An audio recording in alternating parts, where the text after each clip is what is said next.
अस्सलाम वालेकुम। हमारे चैनल कंप्यूटर स्टडी स्टूडियो को लाइक करें और सब्सक्राइब करें ताकि हर नई वीडियो अपलोड होने पर आपको नोटिफिकेशन मिल सके।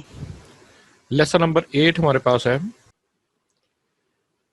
डिक्लेरेशन या वेरिएबल डिक्लेरेशन।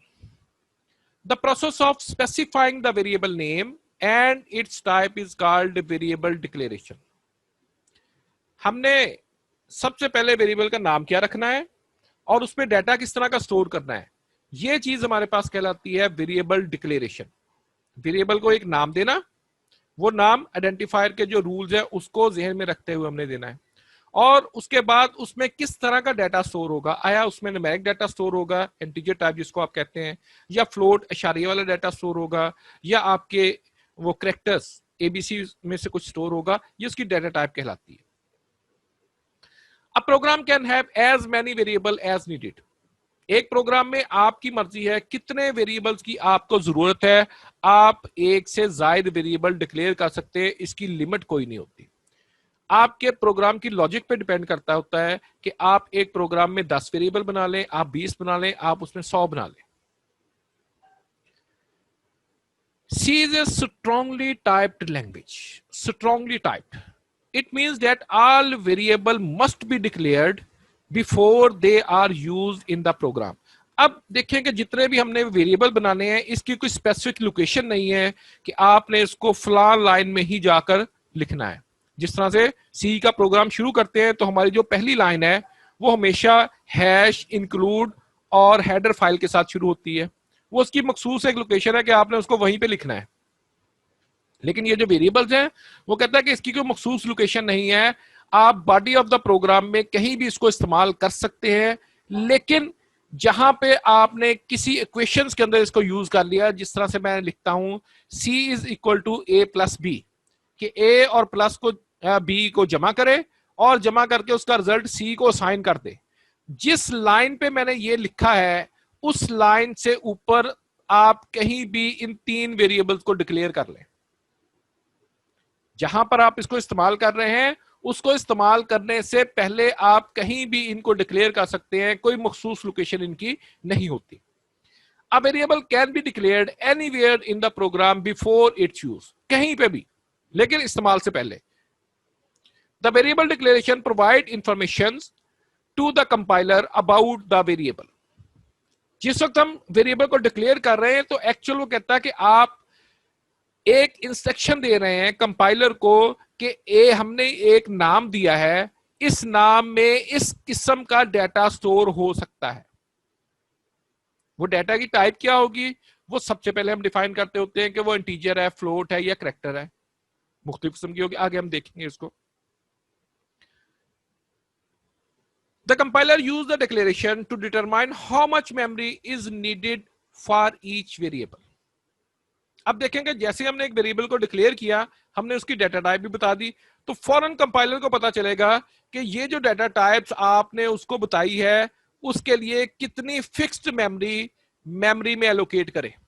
मसलन मैं एक इंटीजर टाइप वेरिएबल बनाता हूं, जैसे मैं लिखता हूं INT, कंपाइलर को फौरन पता चलता है कि आप एक इंटीजर टाइप वेरिएबल बनाना चाहते हैं और वो मेमोरी में आपके लिए 2 बाइट की जो स्पेस है वो एलोकेट कर देगा। हर डेटा टाइप की मेमोरी एलोकेशन दूसरे से डिफरेंट है, वो आगे डेटा टाइप्स के अंदर हम पढ़ेंगे। Different type of data require different amounts of memory.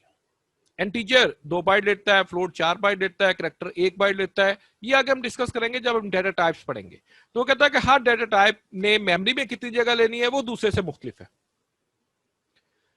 The required number of bite is allocated when a variable is declared. जैसे ही आप कोई वेरिएबल डिक्लेयर करते हैं फौरन कंपाइलर क्या करता है, उतनी स्पेस उस वेरिएबल के लिए मेमोरी में एलोकेट कर देता है। For example, an integer variable require 2 bytes whereas a character variable require 1 byte in memory. अब अगर आपको कहता है कि इंटीजर वेरिएबल डिक्लेयर करते हैं तो वो मेमोरी में आपके पास 2 बाइट की जगह ले लेगा।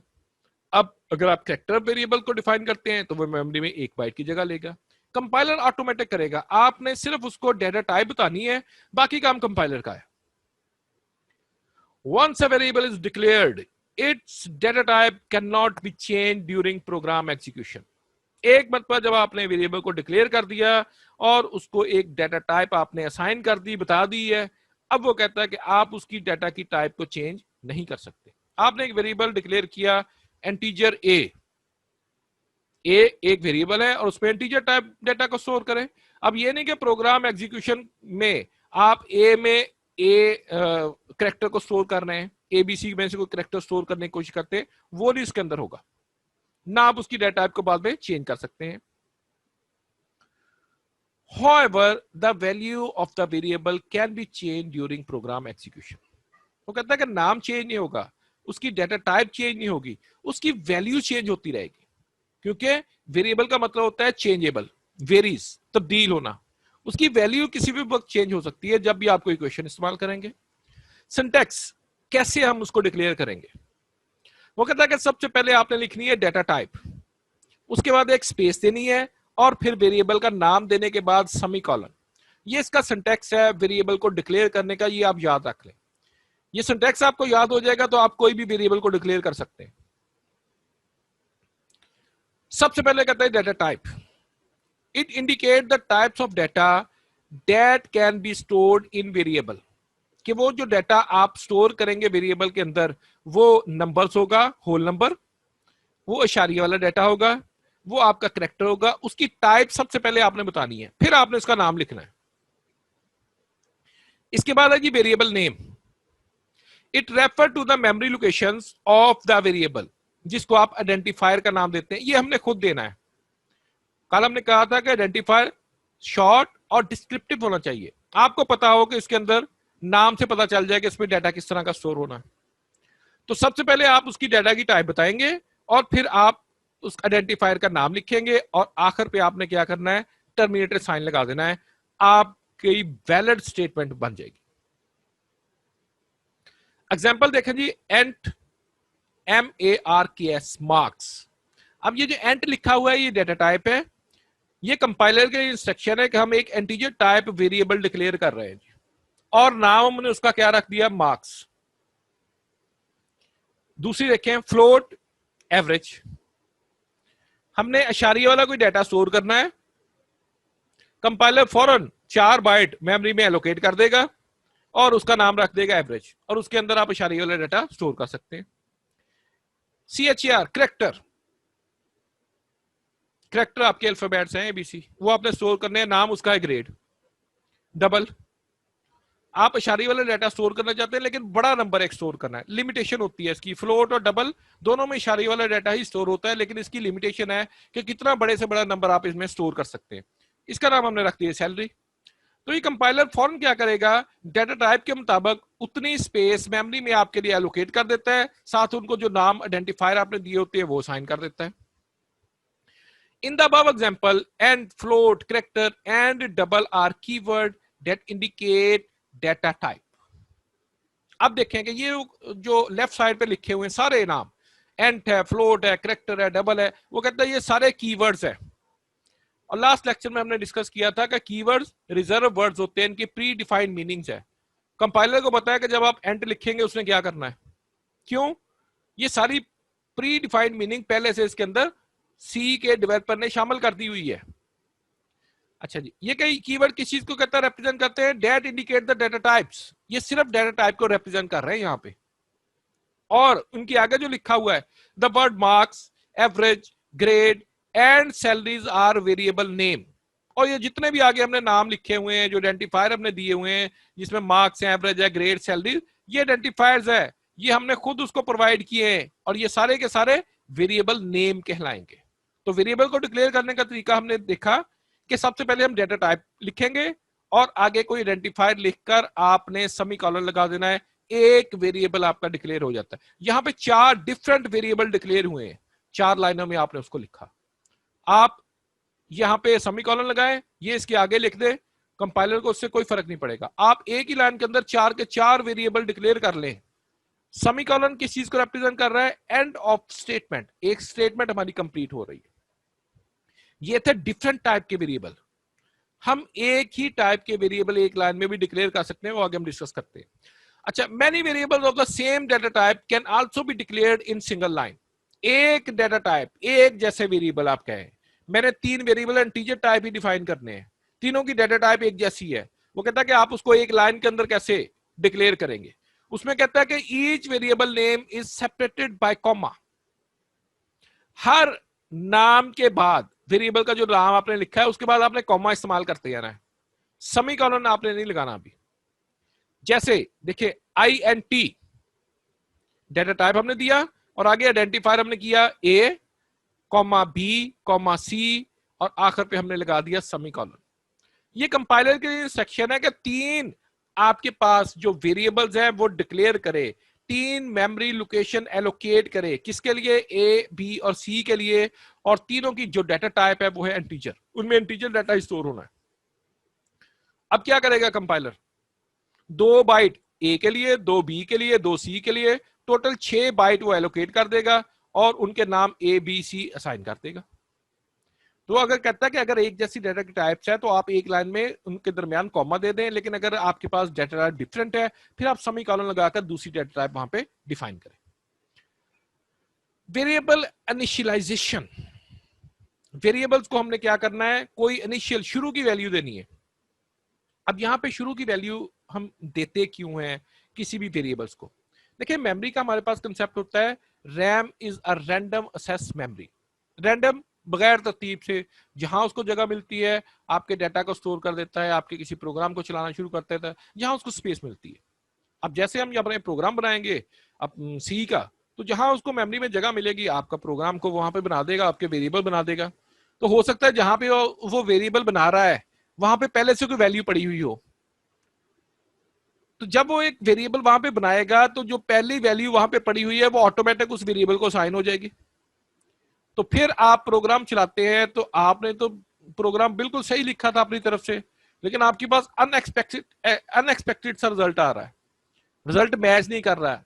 हालांकि फार्मूला आपने सारा सही लिखा, आपने 2-3 दफा अपना प्रोग्राम रन करके देख लिया, उसको कॉपी पे सॉल्व करके देख लिया, लेकिन आपको समझ नहीं आ रही कि किस वजह से आपके पास ये मिस्टेक हो रही है। अब हो क्या रहा है कि आपने जो वेरिएबल वहां पे इस्तेमाल किए थे ना उनको आपने इनिशियलाइज नहीं किया, वहां पे जो गार्बेज वैल्यू पड़ी हुई थी ना, जो डाटा पहले से पड़ा होता है उनको हम गार्बेज वैल्यूज का नाम देते हैं, वो गार्बेज वैल्यू आपके वेरिएबल को साइन हो गई हुई है और वो कैलकुलेशन में कहीं पे आपके पास रॉन्ग रिजल्ट का सबब बन रही है। तो इसलिए जब भी आप वेरिएबल डिक्लेयर करें आप उसको 0 के साथ लाजमी इनिशियलाइज कर दें। 0 मीन नथिंग, अगर आपने जमा तफरीक करनी है, अगर आप करना चाहते हैं कोई ज़रब या तकसीम तो आप उसको 1 साइन कर दें, कोई ना कोई इनिशियल वैल्यू उसको दें ताकि वहां पे हमारे जहन से ये निकल जाए कि इसको गार्बेज वैल्यू साइन है, गार्बेज वैल्यू उसके पास ना हो। तो ज्यादातर जो लॉजिकल एरर आते हैं वो हमारे पास इसी वजह से आते हैं कि हम इनिशियलाइज नहीं करते उसको। The process of assigning a value to a variable is called variable initialisation. Initial value हमने उसको दे देनी है, वेरिएबल को डिक्लेयर कर किया और उसके बाद उसको कोई वैल्यू साइन कर दें। The equal to sign is used to initialise a variable. Variable को कोई इनिशियल वैल्यू देनी है तो वो कहता है कि इसके लिए आपने इक्वल टू साइन इस्तेमाल करना है। The variable name is written on the left side. सबसे पहले आपने लेफ्ट साइड पे अपने उस वेरिएबल का नाम लिखना है जिसको आप डिक्लेयर कर चुके हैं, अब आप उसको कोई वैल्यू असाइन करना चाहते हैं। And the value is written on the right side of the equal to sign, और इक्वल टू साइन के राइट साइड पे आपने वो वैल्यू दे देनी है जो आप उस वेरिएबल को इस वक्त असाइन करना चाहते हैं। The compiler automatically allocates a required memory for the variable when it is declared. शुरू में हमने पढ़ा कि जैसे ही हमने डिक्लेयर किया वेरिएबल, ऑटोमेटिक उतनी मेमोरी जो फिक्स्ड मेमोरी थी उस वेरिएबल के लिए, डेटा टाइप देखा कंपाइलर ने, फिक्स्ड मेमोरी वैल्यू उसको एलोकेट कर दी। मेमोरी एलोकेट हो गई है, हो सकता है वहां पे कोई गार्बेज वैल्यू पड़ी हो, कोई और डाटा वहां पे पड़ा हुआ हो, तो अब हम इनिशियल वैल्यू उसको दे रहे हैं ताकि जो कुछ वहां से पड़ा हुआ वो डिलीट हो जाए। The memory allocation may already contain some data that is meaningless for the program. ऐसा डाटा जिसकी हमें जरूरत ही नहीं है, पहले से किसी और प्रोग्राम का पड़ा हुआ है, हमारे तो किसी काम का नहीं वो, लेकिन हमारे प्रोग्राम को इफेक्ट कर रहा है। This meaningless data is called garbage value. इस डाटा को कहते हैं हम गार्बेज वैल्यूज का नाम देते हैं, जो पहले से वहां पे मेमोरी में पड़ा होता है। It may produce unexpected result in some computations. कुछ कैलकुलेशंस है जहां पे वो कहता है कि आपको ये ऐसा अनएक्सपेक्टेड सा रिजल्ट प्रोवाइड कर देते हैं। All variable should be initialized to avoid this problem. Should be initialized. आप कोशिश करें अपने बल्कि प्रैक्टिस बना लें कि जब भी आप वेरिएबल डिक्लेयर करें आप उसको इनिशियलाइज साथ ही कर दें, ताकि लॉजिकल एरर वाला जो कंसेप्ट है ना वो आपको खत्म हो जाए। आपको पता हो कि लॉजिकल एरर नहीं आएगा। अब अगर आ रहा है वो किसी और वजह से आ रहा है, गार्बेज वैल्यू की वजह से नहीं आ रहा।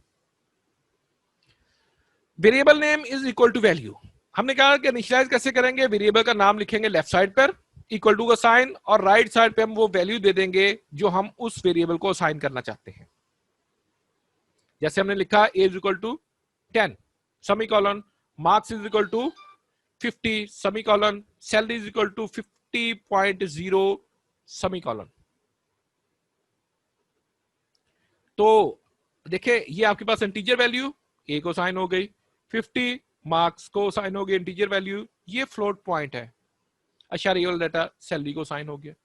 वो कहता है ये तरीकाकार है आपके पास वेरिएबल को इनिशियलाइज करने का कि राइट साइड पे वैल्यू लिखे, लेफ्ट साइड पे आप वेरिएबल का नाम लिख लें। Thank you for watching the lecture. इंशाल्लाह नेक्स्ट लेक्चर में हम फिर मिलेंगे और देखेंगे अपने अगले लेक्चर्स को।